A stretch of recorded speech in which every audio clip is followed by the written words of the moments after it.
Hi guys, dito kami ngayon sa Lotus Grill. At ito yung in-order namin.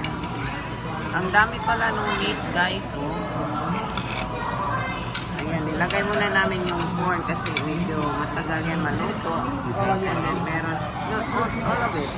No, that way we can just, that way it will cook really good. And then, nag-order kami ng appetizer na crab rangoon. Ayan. Ito yung mga sauce. Nandoon yung mga sauce bar nila sa unahan. And then, meron kaming mushroom sa bok choy. Alright. This is the brisket and something chop. And then, yan yung noodles namin, guys. Okay. We're just boiling the corn first.